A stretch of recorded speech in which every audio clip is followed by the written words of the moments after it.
გავრცელდა ვიდეო, სადაც ერთი ადამიანი ჩემსავით ატარებს რაღაცა ექსპერიმენტს, ამ შემთხვევაში ის წყალს უტარებს ექსპერიმენტს და ძალიან მძაფრად, ძალიან ისეთი დამთრგუნავი და შემაშინებელი სიტყვებით და შინაარსით გადმოსცემს ჩვენი წყლის სავალალო და მომაკვდინებელ მდგომარეობას. ჩვენც გვაქვს ყველაფერი, გვაქვს ონკანის წყალიც, ჭურჭელიც, ელექტროლიზისთვის.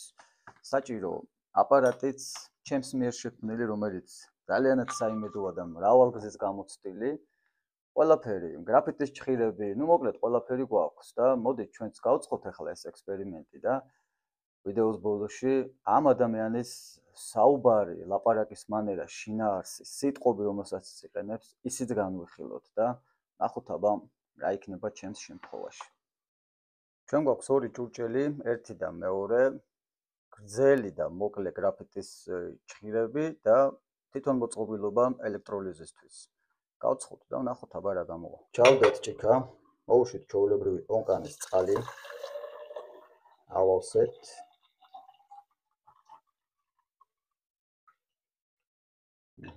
და დავედით. ავავსოთ მეორე ჭურჭელიც და მეორე ჭურჭელი რისთვის მინდა ამას გაჩვენებთ, რისთვის გამოვიყენებ კონკრეტულად ჯერჯერობით იმას გამოვიყენებ. დავედით. კატოდს და ანოდს, ანუ პლუს მინუს აქ დიდი მნიშვნელობა არ აქვს. ჩავდეთ. ერთი და ჩავდოთ მეორე. დავალოდოთ რა იქნება, ხა მოვიფიქრებ ესენი როგორ დავამაგრო ისე რომ ერთმანეთს არ შეეხოს. აბატონო, რეაქცია მიდის, მაგრამ მიდის ძალიან ნელა, აი ამაზე მიდის რეაქცია, აი ხედავთ ხო? როგორ ამოდიან ბუშტები. აი ამ ჭხირზე მიდის რეაქცია, ჩვენც არსად არ გვიჩქარება და დავალოდოთ, ნახოთ რა შედეგს მოგცემს. აი ამ ჭხირზე მიდის რეაქცია, ხედავთ ხო? რომელზეც ჰაერის ბუშტებია შემოკრებილი, ამ ჭხირზე მიდის რეაქცია და დავალოდოთ, ნახოთ რას მივიღებთ. ზუსტად 3 საათია ეს ასე მაქვს დატოვებული და ნუ რეაქცია რომ მიდის, ისედაც თვალსაჩინოა და ხედავთ, აღარ არის საჭირო ამის ახლოდან ჩვენება, რომ რეაქცია ნამდვილად მიდის. თუმცა 3 საათში უნდა შეეცვალა ფერი, უნდა მოხდარიყო რაღაცეები, მაგრამ მოდი ახლოდან მაინც გაჩვენებთ. რეაქცია თვალსაჩინოა და ხედავთ მეგობრებო, 3 საათი საკმარისი დროა იმისთვის, რომ ამ წყალს ფერი შეეცვალა, ამღრეულიყო, რაღაცა ისეთი გამხდარიყო, როგორცაც ჩვენ წინამდებარე ვიდეოში ვხედავთ, მაგრამ ხედავთ, რომ არანაირი ცვლილება არ არის და ეხლა ვაპირებ, რომ აქ ჩავყარო უბრალო სუფრის მარილი. მე ვნახოთ მარილთან ერთად ეს რა ფერს მიიღებს. ჩვეულებრივი მარილი, ჩვეულებრივი საკვები მარილი. ხრი ამაში. აჰა, ეხლა ვნახოთ. ეგება მარილთან ერთად გახდეს ზუსტად ისეთი ტალახიანი და რაღაცანაირი ცუდი დასანახი, როგორც ჩვენ ამ ვიდეოში შემოგთავაზა პატივცემულმა და ვხედავთ მარილთან როგორ შევიდა რეაქციაში და როგორი მძაფრი რეაქციები წავიდა. ვულკანური. კარგით, იმედია ხვდებით მე რასაც გულისხმობ. მარილთან რეაქცია დამატებით გამოვიწვია უბრალოდ აი ესეთი რაღაცა ვულკანური დუღილები და არანაირი არც ნაგავი ამოუტანია. ნუ მარილი ახლა გააძლიერებს ელექტროლის, ხვდებით. არც ნაგავი ამოუტანია, არც ფერი შეუწვლია და არაფერი მსგავსი არ არის და რა ვიცი, კიდე ერთი დახედვაც დავხედოთ ზემოდან რა ხდება. მოკლედ მიკროფონი მოხსენი ტელეფონს, იმიტომ რომ ხმაც გაიგოთ როგორი დუღილები მიდის. რავი, ხედავთ სადმე ან ტაოტს ან ჭუჭყს ან რა ვიცი, რამეს თუ ხედავთ, მე ვერაფერს ვერ ხედავ, ისეთივე არის როგორიც იყო სუფთა წყალი. მომდენო ჭიქაში, აი ამაში უკვე შაქრით გამოვცდით. ნახოთ, შაქართან რა რეაქცია იქნება, შაქარი თუ შეუცვლის ფერებს ისე როგორც იმ ვიდეოშია. გამოვჩა მეთქვა, რატომ მარილი 10 მაგებს, 100 მაგებს და 1000 მაგებს ელექტროლიზის პროცესს და თან დავაჩქარე, თანაც თუ რაიმე ნაგობი იყო, წამოიგებდა წყლიდან ზედაპირზე, მაგრამ როგორც ჩანს არაფერიც არ არის.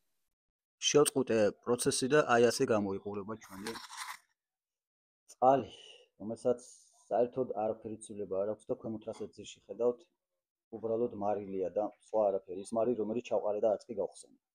ეს უკვე მეორე ჭურჭელია და აქაც ხედავთ წავიდა რეაქცია. 3 საათი აქ აღარ დაველოდები ნამდვილად, იმიტომ რომ იგივე მოხდება და აქ უკვე ხალ ნახოთ შაქართან რეაქციაში რა იქნება. უბრალოდ საკვებ შაქართან. ესეთ ჩვეულებრივი საკულტი შაქარი და მოდით ჩავყაროთ. ნახოთ რა იქნება. მოკლედ, რატომ ჩავყარე? გარდა იმისა, რომ მარილი აძლიერებს ელექტროლიზს, შევეცადე ხელოვნური გზით დამებინძურებინა, რომ ეგება მარილის დახმარებოდა რაღაც სიბინძურის გამოჩენაში, გამოვლენაში. ასევე შაქარიც ვცდილობ, რომ ხელოვნური გზით დავაბინძურო და ნახოთ. ნახოთ აბა პროცესები. დაულოდოთ.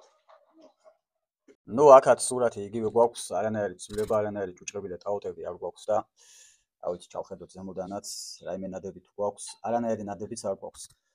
დაულოდოთ აპარატს, რომელიც გამოვიწერე და ჩავატაროთ ზუსტად იმ აპარატით ექსპერიმენტი, რომელსაც ეს ადამიანი გვთავაზობს. ამ ვიდეოზეა საუბარი და მეადევნეთ თვალი და მერე განვაგრძოთ. ეს არის ჩვეულებრივი ონკანის წყალი, ორივე ჯიქაში. ეს არის ელექტროლიზის აპარატი. ეს გამოვლენს თუ რა ნივთიერებებია შიგნით და ამით ხარ ინგლისური იცით. წაიკითხოთ აქ რეფერენცია. შეწყვიტა პროცესი და მოდი ახლა ყურადღება გაამახვილეთ იმაზე თუ როგორ შეფასებას აკეთებს მის თვითოულ სიტყვაზე და მის შეფასების მანერაზე. მე ცოტა აქ შემეპარა ამ ვიდეოს გულწრფელობა შეეჭვი. მომწვანო მოყვითალო შეფერილობის გადამეტებული რაოდენობით არის უბრალოდ აქ არაორგანული ნივთიერებებიც, ასევე მძიმე მეტალები, როგორც გითხარით. მწვანე შეფერილობა გადის აიშხანზე, გადის ვერცხლის წყლის არსებობაზე, ასევე შეიძლება იყოს სპილენცი, ტყვია და მოკლედ ეს საკმარისი იმის, რომ ადამიანს საკმაოდ ზიანი მივაყენოთ. როცა ის ამ წყალს სვავს, ნახეთ, რა მივიღეთ სუფთა წყლისგან.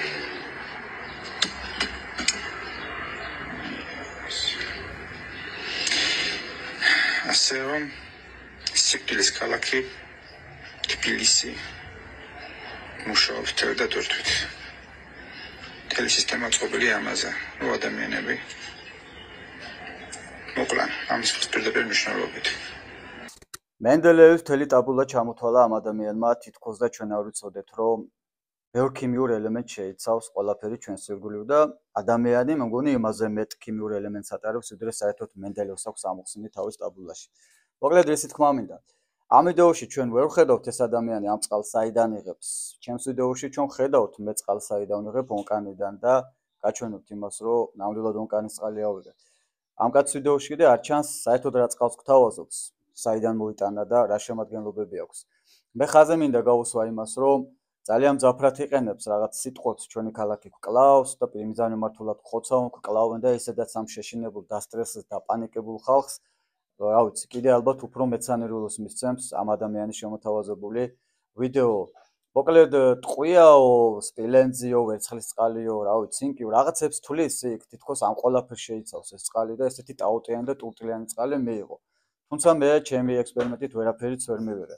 მე ამით არაფერს არ ვამტკიცებ, არაფერს არ ვამბობ, იმიტომ რომ მე ჯერ ველოდები ზუსტად იმ აპარატს, რომელიცაც ეს ადამიანი ატარებს ექსპერიმენტს, ებაიზე გამოვიწერე, მალე ჩამომივა და იმ აპარატით ჩატარებულ აი ამ ექსპერიმენტსაც შემოგთავაზეთ, მაგრამ ამ ეტაპზე მინდა გითხრათ, რომ სამი შვილი გავზარდეთ იმ სახლში, რომელს სახლშიც ვცხოვრობთ და არასდროს რაიმე სპეციალური წყალი მათთვის არ მოგვიწია და არასდროს არაფერი არ მოხსულია. დარწმუნებით გეტყვით, რომ თბილისის წყალი ძალიან მაღალ ტექნოლოგიურად მუშაობს. უბრალოდ Georgian Water and Power-ის ლაბორატორიაში მომუშავე ადამიანებს კითხეთ, როგორი პროცესებით და როგორი მაღალ ტექნოლოგიური კვლევებით მიმდინარეობს მუშაობა იქ და კონტროლით. ძალიან მაღალ ტექნოლოგიური. კი ბატონო, ჩადის რაღაც წყლები, რომელიც ნამდვილად საიდანაც მიედინება, მაგრამ თანამედროვე ტექნოლოგიები მაგას კი არა, ისეთ წყლებს ფილტრავენ და სასმელ წყლად აქცევენ. აგერ საქართველოში არსებობს კომპანია, რომელიც კანალიზაციის წყალს გარდაქმნის სასმელ წყლად, რომ მე მგონი ამის შიშის ამის რა ქვია, ნუ მიხვდით რა რასაც გულისხმობ რა. პანიკის საფუძველი არ არის რა. მოდის ტურტლიანი ჭუჭყიანი წყლები, ნამდვილად მოდის ონკანებში და როგორც მოვაკვირდები, მოდის მაშინ, როცა კეტავენ მილები იცვლება, რაღაც ავარიებია და მე როცა ღდგება აღდგენითი რაღაც აღდგენა როცა ხდება და წყლის თავიდან მიწოდება, რა თქმა უნდა ამ მილებს მოაქვთ ბენზური წყლები. მე მხოლოდ იმის თქმა მინდა, რომ ზედმეტად ნუ გამოვიგონებთ პრობლემებს. ზედმეტად ერთმანეთს გულებს ნუ დაუხეთქავთ. მხოლოდ და მხოლოდ ეს არის ჩემი მიზანი და არა ის რომ ვიღაცას რაღაცა დადებითი რაღაცა პიარი გაუკეთო. არავითარ შემთხვევაში საერთოდ მაინტერესებს მე ვარ და ჩემი გულახდელი დამოკიდებულება. დაელოდეთ ვიდეოს კონკრეტულად იმ აპარატითაც. დანარჩენი თქვენზეა დამოკიდებული.